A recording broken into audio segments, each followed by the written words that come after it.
And Kyle, now to that breaking news out of Syria. The city where this week's chemical attack happened was hit by airstrikes this morning. Now, this according to two activists in the area.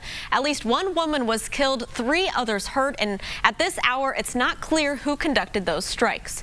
Now, there's been new reaction, likely connected to America's decision to send missiles earlier this week. Overnight, a Russian warship armed with missiles was spotted in the Mediterranean. Yesterday, U.S. Secretary of State Rex Tillerson says he was disappointed but not surprised by Russia condemning the launch. The U.S. is probing whether Russia was involved in the chemical weapons attack that prompted President Trump's action. And back here in central Indiana, Syrian Americans are celebrating the strike by President Trump earlier this week. They tell us the president's action gives them hope that the fear, torture, and killing in the country they love could soon end.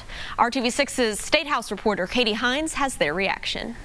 These kinds of stories are commonplace. Everyone that has origins in Syria has a story like this, whether it's a family member that was killed, tortured, displaced. I mean, this is something that has affected the entire country. Nora Basha's aunts, uncles, and cousins still call Syria home.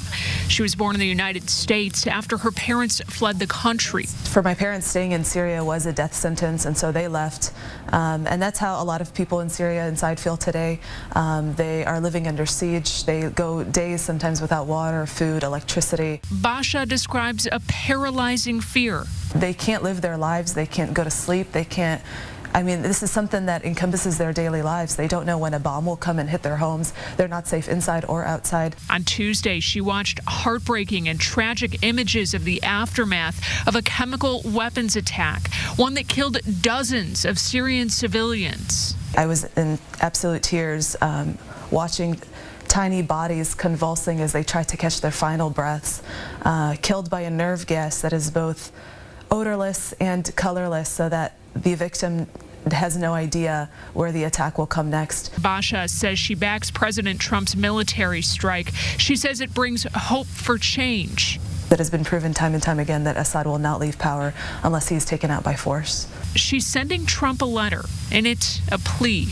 Now that you are in charge, we are asking you to show more force against the Assad regime in Syria. Please, please attack him with force. Well, that was RTV6's Katie Hines reporting. Stick with us here on Good Morning Indiana and on your RTV6 app as we bring you the latest on this developing situation.